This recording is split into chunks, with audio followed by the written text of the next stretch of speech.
Hello student, आज हम पढ़ेंगे भारतीय संविधान के महत्वपूर्ण अनुच्छेद। हालांकि इस पर मैं पहले भी वीडियो अपलोड कर चुका हूं, लेकिन वो डिटेल में अनुच्छेद थे। ये पूरे अनुच्छेदों में से सुपर 50 अनुच्छेद मैंने लिए हैं, जो कि काफ़ी इंपॉर्टेंट है। आप इनको कंप्लीट रूप से याद कर लेंगे, इनमें से एक भी अनुच्छेद नहीं छोड़ेंगे। इनमें से आता ही है कॉम्पिटिशन में, ज़्यादातर पूर्णतः आने लायक अनुच्छेद हैं, तो आप इनको अच्छे से पढ़ेंगे। साथ साथ में कॉपी पेन लेकर बैठिए और उसको नोट करते चलिए। तो पहला है अनुच्छेद 1, संघ और राज्य क्षेत्र।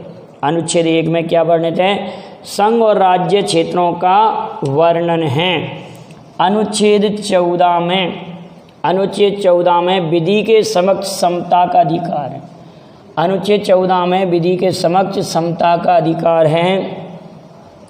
अनुच्छेद 15 में धर्म, जाति, मूल वंश, लिंग या जन्म स्थान के आधार पर विभेद का प्रतिषेध है।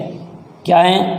धर्म, मूल वंश, जाति, लिंग या जन्म के आधार पर विभेद का प्रतिषेध है, माने किसी के साथ भेदभाव नहीं किया जाएगा। धर्म, मूल वंश, जाति या जन्म स्थान के आधार पर उसके साथ कोई भेदभाव नहीं किया जाएगा। अनुच्छेद 17 में अस्पृश्यता के अंत का वर्णन है, जिसको कहते हैं अनटचेबिलिटी। अनटचेबिलिटी के अंत का वर्णन है। अनुच्छेद 18 में उपाधियों के अंत का वर्णन है। अनुच्छेद 19 में वाणी भाषा की स्वतंत्रता। इतना लंबा चौड़ा आपको याद नहीं करना, इसमें याद करना वाणी भाषा की स्वतंत्रता। अनुच्छेद 19 में अनुच्छेद 19 का भी कह सकते हैं, इसमें प्रेस की स्वतंत्रता का वर्णन है। भारतीय प्रेस की स्वतंत्रता का वर्णन है। अनुच्छेद 21 में प्राण एवं दैहिक स्वतंत्रता का वर्णन है। अनुच्छेद 21 में प्राण एवं दैहिक स्वतंत्रता के संरक्षण का वर्णन है।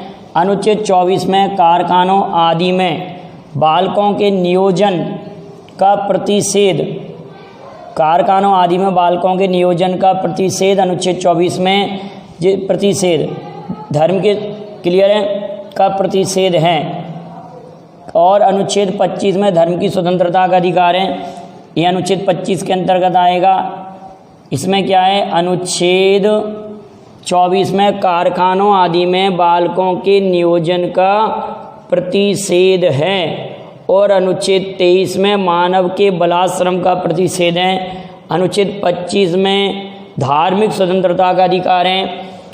अनुच्छेद 32 में संवैधानिक उपचारों के अधिकार का वर्णन है। इसको बी आर अम्बेडकर ने भारतीय संविधान की हृदय और आत्मा कहा है। बी आर अम्बेडकर ने भारतीय संविधान की हृदय और आत्मा कहा है अनुच्छेद 32 को। अनुच्छेद 40 में ग्राम पंचायतों के गठन का निर्देश। ग्राम पंचायतों के गठन का निर्देश का वर्णन है। अनुच्छेद 44 में नागरिकों के लिए समान सिविल संहिता का वर्णन है। अनुच्छेद 44 में नागरिकों के लिए समान सिविल संहिता का वर्णन है। अनुच्छेद 51 में अंतर्राष्ट्रीय शांति और अभिवृद्धि, अंतर्राष्ट्रीय शांति और सुरक्षा की अभिवृद्धि का वर्णन है। अनुच्छेद 51 में अनुच्छेद 51 का में मूल कर्तव्यों का वर्णन है। मौलिक कर्तव्यों का वर्णन है। मूल संविधान में मौलिक कर्तव्यों का वर्णन नहीं था। बाद में 42वें संविधान संशोधन द्वारा 1976 में सरदार स्वर्ण सिंह समिति की सिफारिश द्वारा मौलिक कर्तव्यों का समावेश किया गया। अनुच्छेद 52 में भारत के राष्ट्रपति का वर्णन है कि भारत का राष्ट्रपति होगा। अनुच्छेद 61 में राष्ट्रपति पर महाभियोग की चर्चा है। अनुच्छेद 61 में राष्ट्रपति पर महाभियोग की चर्चा है। अनुच्छेद 63 में भारत का उपराष्ट्रपति का वर्णन है कि भारत का एक उपराष्ट्रपति होगा। अनुच्छेद 63 में और अनुच्छेद 64 में उपराष्ट्रपति राज्यसभा का पदेन सभापति होता है। अनुच्छेद 64 के अंतर्गत 64 के अंतर्गत। अनुच्छेद 72 में राष्ट्रपति के क्षमादान का वर्णन है। राष्ट्रपति क्षमादान दे सकता है, इसका वर्णन है अनुच्छेद 72 में। अनुच्छेद 76 में भारत के महान्यायवादी का वर्णन है। भारत का महान्यायवादी अनुच्छेद 76 में। अनुच्छेद 79 में संसद के गठन की चर्चा है। और अनुच्छेद 80 में राज्यसभा की संरचना है। सभी अनुच्छेद देख रहे हैं आप लोग, इम्पोर्टेंट है। राज्यसभा की संरचना का वर्णन है। अनुच्छेद 81 में लोकसभा की संरचना का वर्णन है। 81 में लोकसभा। अनुच्छेद 82 में प्रत्येक जनगणना के बाद पुनः समायोजन की चर्चा है, जिसको हम परिसीमन आयोग कह सकते हैं। अनुच्छेद 110 में धन विधेयक है। अनुच्छेद 112 में वार्षिक वित्तीय विवरण जिसे कि हम बजट कहते हैं, बजट का वर्णन है। यहाँ है अनुच्छेद 123 में राष्ट्रपति के अध्यादेश जारी करने का अधिकार है। जब संसद सत्र नहीं चल रहा होता है उस समय राष्ट्रपति अध्यादेश जारी कर सकता है, जिसको हम ऑर्डिनेंस कहते हैं। और उस अध्यादेश का वही प्रभाव होता है जो संसद के किसी कानून का होता है। क्लियर है बेटा? अनुच्छेद 129 में उच्चतम न्यायालय एक अभिलेखीय न्यायालय होता है। अनुच्छेद 129 में उच्चतम न्यायालय एक अभिलेखीय न्यायालय होता है। अनुच्छेद 143 में उच्चतम न्यायालय के परामर्श करने की राष्ट्रपति की शक्ति, उच्चतम न्यायालय के परामर्श करने की राष्ट्रपति की शक्ति, अनुच्छेद 143 में। अनुच्छेद 148 में भारत के नियंत्रक महालेखा परीक्षक का वर्णन है। अनुच्छेद 148 में भारत के नियंत्रक महालेखा परीक्षक का वर्णन है। अनुच्छेद 149 में नियंत्रक महालेखा परीक्षक के कर्तव्यों का वर्णन है।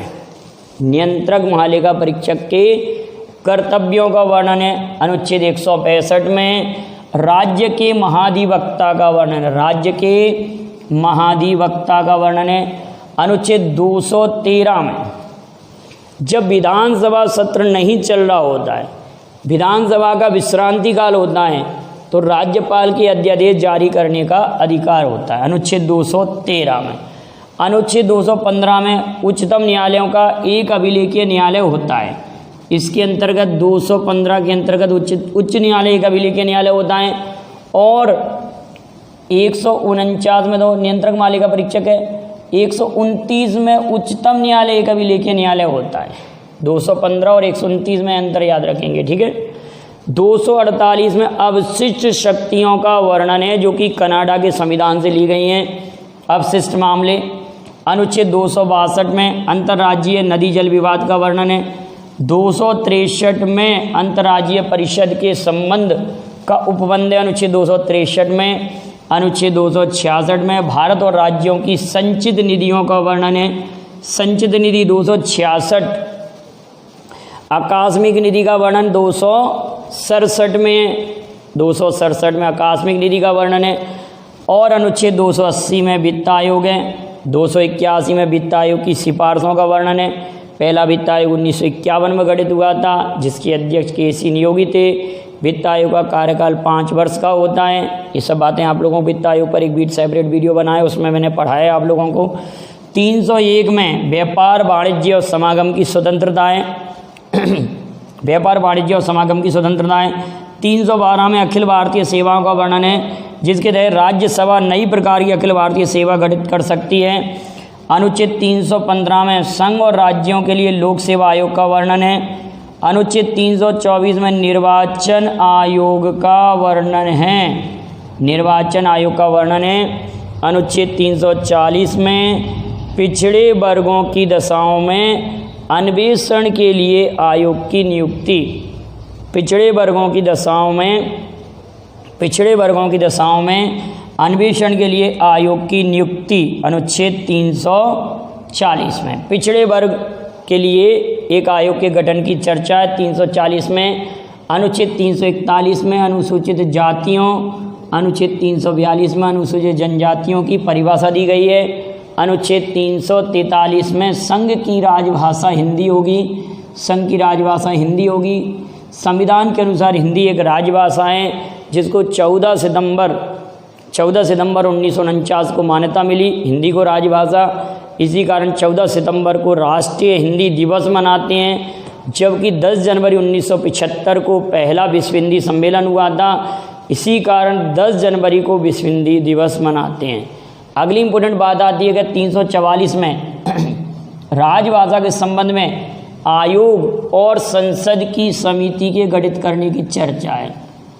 राजभाषा के संबंध में आयोग और संसदीय समिति के गठन की चर्चा है 344 में। अनुच्छेद 352 में आपातकालीन उपबंध है, आपातकालीन उपबंध है। 352 में आपातकालीन घोषणा की चर्चा है। 356 में संवैधानिक तंत्र के विफल होने पर, संवैधानिक तंत्र के विफल होने पर राष्ट्रपति शासन का वर्णन है। तो राष्ट्रपति शासन नाम का कोई शब्द संविधान में वर्णित नहीं है। आप देख रहे हैं संवैधानिक तंत्र का विफल होने पर राष्ट्रपति के अधीन शासन आ जाता है, केंद्र के अधीन चला जाता है। तो संवैधानिक तंत्र की विफलता, तो आप ये कमेंट करेंगे कि वर्तमान में किस राज्य में सबसे अधिक बार राष्ट्रपति शासन लगा है, किसने रिकॉर्ड बनाया है सबसे अधिक बार राष्ट्रपति शासन लगने का। 360 अनुच्छेद 360 वित्तीय आपातकाल का वर्णन है। अभी तक देश में वित्तीय आपातकाल नहीं लगा, लेकिन राष्ट्रीय आपातकाल 352 के तहत 3 बार राष्ट्रीय आपातकाल देश में लग चुका है। आप वो सन भी लिखेंगे कि कब कब राष्ट्रीय आपातकाल लगा है और किस प्रधानमंत्री के शासनकाल में। अगला अनुच्छेद 368 संविधान के संशोधन की प्रक्रिया का वर्णन है। अनुच्छेद 370 हमने लिखा जो कि जम्मू कश्मीर से संबंधित है। इस पर तो काफ़ी चर्चा हम कई वीडियो में कर चुके हैं, जो कि निरसित कर दिया गया है अनुच्छेद 370 को। 368 में संवैधानिक संशोधन प्रक्रिया का वर्णन है, जो कि दक्षिण अफ्रीका के संविधान से ली गई है।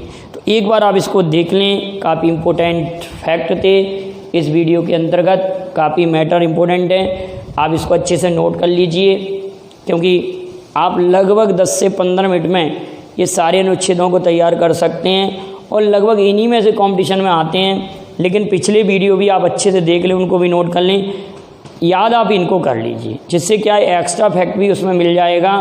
और वीडियो पसंद आए तो लाइक शेयर करेंगे। Thank you very much. जय हिंद, जय भारत। और आप इसका स्क्रीनशॉट ले सकते हैं।